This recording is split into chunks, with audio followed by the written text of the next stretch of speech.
أعوذ بالله السميع العليم من الشيطان الرجيم من همزه ونفخه ونفسه. بسم الله الرحمن الرحيم. ربي يسر ولا تعسر وتمم بالخير ربي زدني علما. والسابقون الأولون من المهاجرين والأنصار والذين اتبعوهم بإحسان رضي الله عنهم ورضوا عنه وأعد لهم جنات تجري تحتها الأنهار خالدين فيها أبدا ذلك الفوز العظيم. یہ ایک آیت مبارکہ ہے سورہ توبہ کی 11واں سپارہ ہے، اور مہاجرین اور انصار میں سے سبقت کرنے والے کس چیز میں؟ اسلام کو قبول کرنے میں، اس لیے یہاں پہ بریکٹ میں ہے قبول اسلام میں، سبقت کرنے والے، سبقت لے جانے والے، اور وہ لوگ جنہوں نے احسان کے ساتھ ان کی پیروی کی، اللہ ان سے راضی ہو گیا اور وہ اس سے راضی ہو گئے، اور اللہ نے ان کے لیے ایسے باغ تیار کیے ہیں جن کے نیچے نہریں بہتی ہیں اور وہ ان میں ہمیشہ ہمیشہ رہیں گے۔ یہ بہت بڑی کامیابی ہے۔ ذالک الفوز العظیم، یہ صیغے ایسے ہیں جن کو اردو میں بھی آپ استعمال کرتے ہیں۔ والسابقون سبقت، اولون اول پہلے، درجے کے لحاظ سے بھی آپ استعمال کرتے ہیں نا، اول درجہ، دوم درجہ، اس طرح سے اردو میں بہت زیادہ کامن استعمال ہوتا ہے۔ والسابقون الاولون، مدینے کے اندر رہنے والے منافقین کے ذکر کے بعد اس کے ارد گرد رہنے والے بعض اعراب منافقین کا ذکر فرمایا، پھر بعض اعراب مومنوں کے اخلاص کا ذکر فرمایا اور انہیں اپنی رحمت کی خوشخبری سنائی۔ اب ان سے اعلیٰ مراتب والے خوش نصیبوں کا تذکرہ ہے۔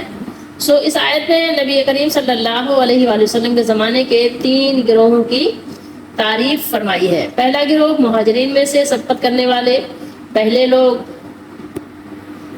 اور یہ پہلے لوگ جو اولون ہیں، یہ ان میں سے کون لوگ ہیں؟ اس میں ظاہر ہے مفسرین نے مختلف جو ہے اپنے اقوال بیان فرمائے ہیں، اس کو بعد میں دیکھیں گے۔ پھر یہاں پر دوسرا گروہ جو بیان کیا، انصار میں سے سابقون وہ ہیں جنہوں نے مدینے سے آ کر نبی کریم صلی اللہ تعالیٰ علیہ وآلہ وسلم سے مکے میں حج کے موقع پر بیعت کی تھی۔ تو یہ بیان کرتے ہیں کہ 7 افراد تھے بہرحال، اور پہلی مرتبہ بیعت ہوئی، پھر دوسری مرتبہ، اور دوسری مرتبہ کے بارے میں ہے کہ 70 تھے، اور انہی انصار میں سے پھر وہ سب اہل مدینہ جو آپ صلی اللہ علیہ وآلہ وسلم کے مدینہ شریف آمد کے بعد مسلمان ہوئے، اور اس سے پہلے آپ صلی اللہ تعالیٰ علیہ وآلہ وسلم نے جب ہجرت نہیں کی تھی، ہجرت سے پہلے مصعب بن عمیر رضی اللہ تعالیٰ عنہ کے ہاتھوں پر مسلمان ہوئے۔ تو ان سب کو درجہ بدرجہ سبقت جو ہے وہ حاصل ہے۔ اور تیسرا گروہ وہ لوگ ہیں جنہوں نے سابقین مہاجرین اور انصار کے بعد ایمان لا کر ہجرت یا نصرت کا شرف حاصل کیا، جیسا کہ ہم سورہ انفال میں پڑھ چکے ہیں کہ مہاجرین و انصار کا تذکرہ کرنے کے بعد فرمایا والذین آمنوا من بعد وہاجروا وجاہدوا معکم، سورہ انفال آیت نمبر 75۔ اور جو لوگ بعد میں ایمان لائے اور ہجرت کی اور تمہارے ساتھ مل کر جہاد کیا، گویا صلح حدیبیہ کے بعد رسول اللہ صلی اللہ علیہ وآلہ وسلم کی زندگی میں ایمان لانے والے اور اس پر استقامت اختیار کرنے والے تمام صحابہ کرام رضی اللہ تعالیٰ عنہم اس تیسرے گروہ میں شامل ہیں۔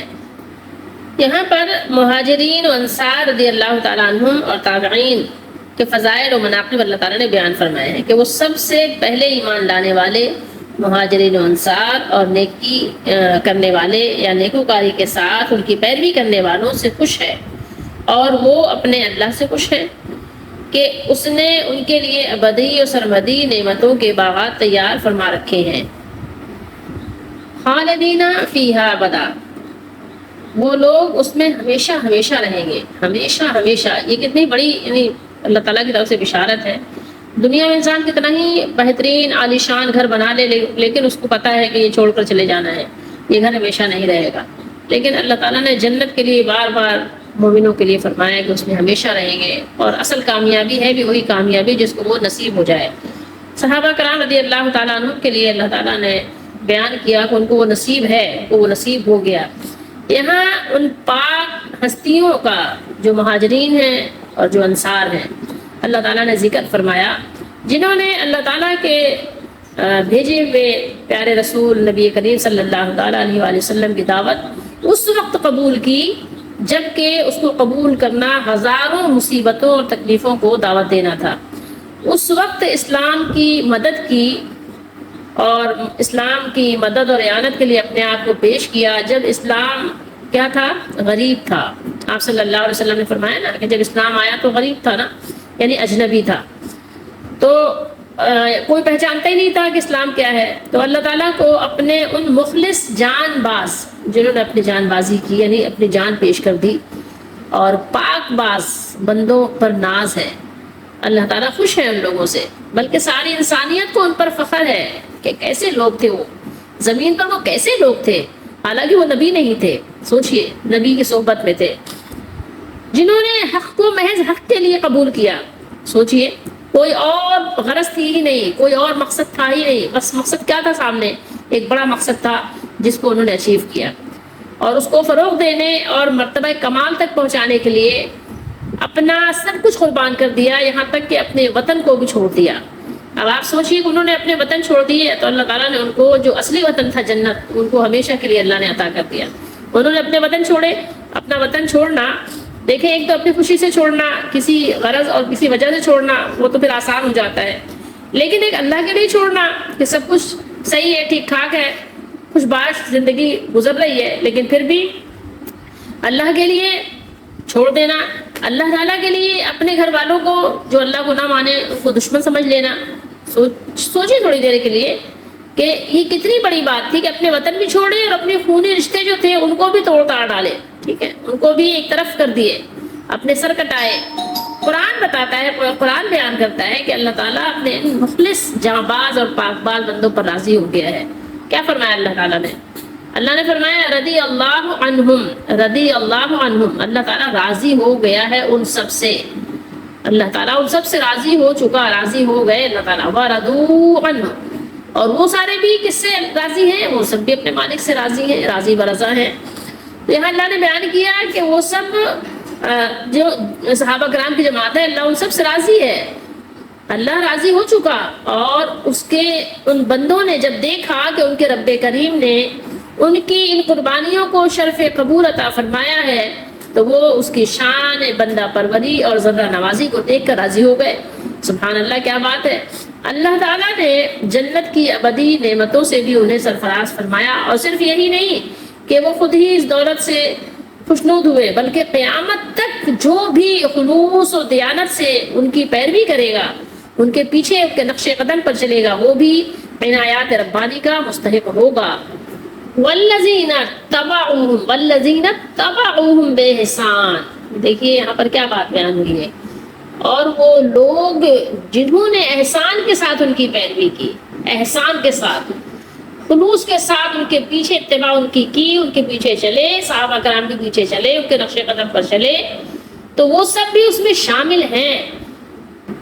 اب آپ غور کریں، یہ قرآن تو اللہ کی کتاب ہے، اب اس میں تو آپ کو نہ تو سند دیکھنی ہے، نہ آپ کو متن دیکھنا ہے کیا؟ اب سوچیں تھوڑی دیر کے لیے۔ اچھا، یہ بھی نہیں آپ کہہ سکتے کہ ہاں یار آیات تو سمجھ نہیں آ رہی ہیں، سمجھنے میں کوئی دشواری ہے، یہ بھی کوئی مسئلہ نہیں ہے، بالکل صاف ہے، سمجھنے میں بھی کوئی آپ کو مشکل نہیں ہے۔ تو اب آپ بتائیں کہ پھر آپ کیا کریں گے؟ جو مالک، جو ظاہر و باطن سب کچھ جاننے والے ہیں، وہ مالک الملک وحدہ لا شریک، بادشاہ رسول اللہ صلی اللہ تعالیٰ علیہ وآلہ وسلم کے صحابہ کی شان ظاہر و باطن کے جاننے والے مالک نے خود اپنی کتاب مقدس میں جب بیان فرما دیا، جب ان کی یہ خصوصیات بیان فرما دی، تو آپ ذرا سوچیں، غور کریں کہ جن کی توصیف، جن کی تعریف مالک خود کرے، جن کے ایمان کی گواہی مالک خود دے، آپ بتائیں کہ جس کا گواہ خود اللہ ہو، جن کے جنت میں جانے کا اللہ تعالیٰ خود مژدہ سنائے کہ وہ جنتی ہیں، وہ جنت میں جائیں گے اور ہمیشہ اس میں رہیں گے، اور جنت میں جس جنت میں جائیں گے اس کی شان کیا ہے۔ تو اب آپ بتائیں کہ ایسے پاک، ایسے صاف، ایسے شفاف لوگوں کی شان میں اگر کوئی کچھ کہتا ہے، اگر کوئی کچھ کہنا چاہتا ہے، تو پھر وہ کیا کہنا چاہتا ہے، وہ کیا کہتا ہے؟ آپ سوچیں کہ یہ شیطان کا کتنا خطرناک دھوکہ ہے۔ صحابہ کرام اس لیے انہوں نے شمع توحید روشن نہیں کی تھی، اور اس لیے وہ شمع توحید پر پروانہ وار نثار نہیں ہوئے تھے کہ بعد میں آنے والے 200 سال بعد، 800 سال بعد اور 1400 سال بعد لوگ آئیں گے نام نہاد اپنے آپ کو مسلمان کہیں گے، یا بہرحال جو بھی جس طرح کے بھی بے عمل یا باعمل لوگ ہوں گے، اور وہ صحابہ کرام کی مدح سرائی کریں گے، مدح و ستائش کریں گے. اس لیے تو انہوں نے نہیں کیا تھا نا. ان کے سامنے مقصد کیا تھا؟ ان کے پیش نظر صرف اور صرف ایک مقصد تھا، اور وہ تھا یہ کہ اللہ تعالیٰ کی رضا اور اس کے رسول صلی اللہ تعالیٰ علیہ وآلہ وسلم کی فرما برداری ان کو منظور تھی، اور وہ ان کو منظور جو تھی وہ ان کو حاصل بھی ہو گئی، وہ ان کا مقصود ان کو مل گیا. اگر اللہ تعالیٰ کی رضا حاصل ہونے کے بعد ساری دنیا بھی ان کی جناب میں گستاخیاں کرتی رہے تو اس سے ان کا کیا بگڑتا ہے؟ آپ سوچیں، اگر آپ سے اللہ راضی ہو جائے پھر لوگ آپ کو برا بھلا کہیں تو آپ کا کیا نقصان ہوتا ہے؟ کچھ نہیں، آپ کو اس میں ثواب ہی ملے گا نا. البتہ ان لوگوں کی یعنی کم نصیبی آپ کہیے کہ قابل افسوس ہے جو صحابہ کرام رضی اللہ تعالیٰ عنہم کے نقش قدم پر چل کر اللہ تعالیٰ کی رحمت کے مستحق بن سکتے تھے، بن سکتے ہیں، لیکن انہوں نے ادھر سے منہ موڑ کر بلکہ ان لوگوں سے دشمنی کر کے اپنے آپ کو کیا کیا؟ محروم کر لیا، دور کر لیا. لیکن اللہ تعالیٰ نے اپنی رحمت سے، اپنے دست کرم سے حقیقی کامیابی کا تاج اپنے محبوب رسول کریم صلی اللہ تعالیٰ علیہ وآلہ وسلم کے صحابہ کرام رضی اللہ تعالیٰ عنہ کے سروں کی زینت بنا دیا ہے اللہ نے. آپ دیکھ لیں کیا فرمایا؟ ذالک الفوز العظیم، ذالک الفوز العظیم. کامیابی، حقیقی کامیابی، اصل کامیابی، اصل نمبر 1، اصل فرسٹ ڈویژن کس کو حاصل ہے؟ کس کو نصیب ہے؟ کس کے سر کا تاج ہے؟ صحابہ کرام رضی اللہ تعالیٰ عنہ کے. اور بس سوچیں پھر بعد میں کس کو ملے گا؟ ان لوگوں کو جو ان کے نقش قدم پر چلیں گے، جو نقش قدم پہ کون لوگ چلیں گے؟ جو صحیح سمجھیں گے. اب جو نعوذ باللہ استغفر اللہ الٹی سیدھی باتیں ہی کرتے رہیں گے تو کیا خاک ہو کے نقش قدم پہ چلیں گے؟ سوچیں تھوڑی دیر کے لیے، غور کریں. بے احسان، یہاں پر آپ احسان کا معنی تھوڑا سا غور کر لیں، ہو سکتا ہے کہ کوئی جلد بازی میں نہ سمجھ پائے. آپ حسن کہتے ہیں نا، حسن کا کیا مطلب ہوتا ہے؟ کہ کوئی حسین ہے، بہت حسن ہے، خوبصورت ہے، یعنی اچھا ہے، بھلا ہے، پیارا ہے، تو اس کے لیے آپ حسن اور حسین استعمال کرتے ہیں نا. تو یہاں پر حسن کا کیا معنی ہے؟ نیکی، نیکی آپ کہیں کہ اللہ نے فرمایا ہے کہ والذین تبعوہم بإحسان، اور وہ لوگ جو نیکی کے ساتھ، نیکی جسے نیکی قرآن اور سنت کہتے ہیں، نیکی جو صحابہ کرام میں نیکی معروف ہے. ہم اپنی مرضی سے جو نیکی جس کا نام رکھ لیں وہ نیکی نہیں. یہاں پر نیکی سے مراد آپ یہ سمجھیے گا کہ نیکی اسے کہتے ہیں جس کو اللہ نے نیکی قرار دیا ہے. سمجھ رہے ہیں؟ تو جو نیکی کے ساتھ ان کے پیچھے چلے گا، ان کی اتباع کرے گا، تو یہاں اس سے وہ لوگ جو یعنی قیامت تک آنے والے وہ تمام مخلص مومن مسلمان مراد ہیں جو صحابہ کرام رضی اللہ تعالیٰ عنہ کے نقش قدم پر چلتے ہوئے صرف اور صرف قرآن و سنت اور صحابہ کرام رضی اللہ تعالیٰ عنہ پر اخلاص کے ساتھ رسول اللہ صلی اللہ علیہ وسلم کا طریقہ، قرآن کا طریقہ، قرآن کا حکم اور صحابہ کرام کا فہم، یعنی اخلاص کے ساتھ جو اس پر عمل کرتے رہے تو اللہ تعالیٰ اپنے فضل سے ان لوگوں کو صحابہ کرام کے ساتھ ہی کر دیں گے، انہی میں شامل اور شمار کر دیں گے. اور آپ کو اگر اندازہ ہو تو اندازہ کر سکتے ہیں کہ صحابہ کرام رضی اللہ تعالیٰ عنہم کا عمل کس پر تھا. آپ صحابہ کرام کے سامنے کیا چیز تھی؟ قرآن تھا، سنت، اور تیسری کیا چیز تھی ان کے سامنے؟ صحابہ کرام کے سامنے تیسری کوئی چیز تھی؟ کوئی فرقہ تھا؟ اس وقت نہ فرقے تھے نہ وہ لوگ جن کے نام پر فرقے بنے. تو حقیقت یہ ہے کہ صحابہ کرام کی زندگی ہمارے لیے مشعل راہ ہے. تو صحابہ کرام رضی اللہ تعالیٰ عنہ کے عمل کو دیکھ کر اپنے عمل ان کی طرح کرنے کا یہ ہمارا جذبہ ہونا چاہیے، اور اپنے بچوں کو بھی یہی سکھانا بھی چاہیے. صحابہ کرام رضی اللہ تعالیٰ عنہ میں سب سے افضل ترین درجہ کس کا ہے؟ حضرت ابوبکر صدیق رضی اللہ تعالیٰ عنہ کا، کہ اسلام میں بھی اول ہیں مردوں میں ایمان لانے والے سب سے پہلے، اور ہجرت میں بھی آپ صلی اللہ علیہ وسلم کے ساتھی ہیں. اور اس کے بعد یہ ہے کہ پتہ ہی ہے تقریباً سب کو، جیسے کہ خلافت کی ترتیب ہے کہ حضرت عمر فاروق اعظم رضی اللہ تعالیٰ عنہ، پھر عثمان غنی رضی اللہ تعالیٰ عنہ، خلفائے راشدین جن کو ہم کہتے ہیں، سب کے درجے ہیں. اور پھر عشرہ مبشرہ آپ جانتے ہیں، ان میں بھی یہ 4 شامل ہیں، اور 6 اس کے علاوہ ہیں جن میں حضرت طلحہ، زبیر، سعد بن ابی وقاص، سعید بن زید، عبد الرحمن بن عوف اور ابو عبیدہ بن جراح رضی اللہ تعالیٰ عنہ شامل ہیں. اور پھر بدری صحابہ ہیں، مطلب وہ درجہ بدرجہ بیت رضوان میں شریک ہونے والے، فتح مکہ سے پہلے مسلمان ہونے والے. اور اسی طریقے سے اللہ تعالیٰ نے ترتیب بیان فرمائی بھی ہے لیکن قرآن مجید میں اللہ تعالیٰ نے اس کے ساتھ ایک بات اور بھی بیان فرمائی ہے، وَكُلًّا وَعَدَ اللَّهُ الْحُسْنَىٰ، سبھی کے ساتھ اللہ تعالیٰ کا حسنہ کا وعدہ ہے، یہی حسنہ احسان بھلائی خیر کا وعدہ ہے، سب کے ساتھ اللہ تعالیٰ کا حسنہ کا وعدہ ہے۔ تو اب جب اللہ تعالیٰ نے یہاں بیان فرما دیا کہ رضی اللہ عنہ ورضوا عنہ، چونکہ اللہ تعالیٰ کی رضا کے حصول اور جنت میں داخلے کی خوشخبری کی جو وجہ بیان ہوئی ہے، یہاں پر کیا بیان کیا اللہ تعالیٰ نے؟ اللہ نے وجہ بیان کی ان کی ہجرت اور نصرت، وہ کیا ہے؟ انہوں نے ہجرت بھی کی، نصرت بھی کی، مدد کی، کیا نا، انہوں نے سارا کچھ اللہ نے بیان کیا ہے۔ تو وہ کیا ہے؟ وہ دائمی ہے، کوئی شخص ان سے یہ اعزاز نہیں چھین سکتا، اس لیے اس پر ملنے والی بشارت بھی دائمی اور ہمیشہ کے لیے ہے۔ لہٰذا ہم صحابہ میں سے نعوذ باللہ استغفر اللہ کسی کے مرتد ہونے کا تصور بھی نہیں ہو سکتا، کیونکہ اللہ تعالیٰ ایسے کسی بھی صحابی کو یا کسی شخص کو کہیں، کسی فرد کو اپنی رضا اور جنت کی خوشخبری کیسے دے سکتے ہیں؟ کبھی بھی نہیں دے سکتے، جس کے متعلق اللہ تعالیٰ کو یہ علم ہو کہ یہ ابھی تو مسلمان ہوا ہے لیکن بعد میں کیا ہوگا، دین سے پھر جائے گا، مرتد ہو جائے گا۔ تو اللہ تعالیٰ کو جس طرح آپ کو معلوم ہے نا کہ جس طرح پچھلے یعنی گزشتہ اور موجودہ فی الوقت جو حالات اللہ کو معلوم ہے، اللہ کو سارا کچھ علم ہے، اسی طریقے سے آئندہ آنے والی ہر بات کا بھی اللہ تعالیٰ کو مکمل علم ہے۔ اللہ تعالیٰ جانتے ہیں ان لوگوں کو بھی، کفر پر مرنے والوں کو بھی اور ایمان پر مرنے والوں کو بھی۔ تو کیا اللہ تعالیٰ کافروں کے لیے کہ جو کافر ہو کر مرنے والے ہیں ان کو بھی جنت اور اپنی رضا کی بشارت دیں گے کیا؟ سوچئے تھوڑی دیر کے لیے، غور کیجئے گا۔ اب وہ لوگ روئیں اپنی کم نصیبی پر یا اپنی بد نصیبی پر جو رسول اللہ صلی اللہ تعالیٰ علیہ وآلہ وسلم کے صحابہ اور محبوب ترین ہستیوں کو اور ازواج مطہرات امہات المومنین کو جو ہجرت و نصرت کا شرف بھی رکھتی ہیں، ان کے خلاف زبان درازی یا سب و شتم، تہمت تراشی اور تبرہ بازی کا مظاہرہ کرتے رہتے ہیں، اور ان کو نعوذ باللہ استغفر اللہ برے القاب سے یاد کرتے ہیں۔ ان کو اپنی یعنی کم نصیبی پر رونا چاہیے۔ اب اس آیت مبارکہ میں ایک چیز ضرور غور کیجیے گا، وہ یہ ہے کہ اللہ نے فرمایا والسابقون الاولون من المہاجرین والانصار والذین اتبعوہم۔ یہاں پر سابقون الاولون میں آپ غور کیجیے گا، بات تو صحابہ کرام کی ہو رہی ہے، اور صحابہ کرام میں ظاہر ہے اول بھی ہیں اور آخر بھی ہیں، ایسے بھی تو ہیں کہ جو فتح مکہ کے بعد آخر میں ایمان لائے، سب سے آخر میں ایمان لائے۔ تب یہاں غور کیجیے گا اور سبق لیجیے گا اپنا کہ جو آخری صحابی، جو آخر میں سب سے آخر میں آپ یہ کہہ دیجیے یعنی بالکل ان پر اینڈ ہو گیا کہ سب سے آخر میں ایمان لائے ہیں، جو صحابی سب سے آخر میں ایمان لائے ہیں، وہ صحابی بھی بعد والوں کے کیا ہیں؟ سابقون الاولون میں سے ہیں۔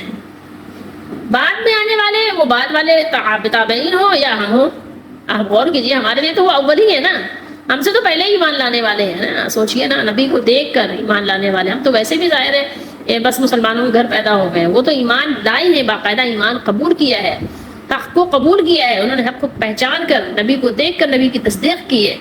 صحابی کہتے ہیں اسے ہے نا، جس نے نبی کو ایمان کی حالت میں دیکھا اسی کو صحابی کہتے ہیں، ورنہ تو ظاہر بہت سے لوگ تھے ان کو تو صحابہ نہیں کہتے۔ اسی طریقے سے تابعین کہتے ہی اسے ہیں کہ جنہوں نے صحابہ کو ایمان کی حالت میں دیکھا، ورنہ پھر وہ تابعی کیسے ہوئے؟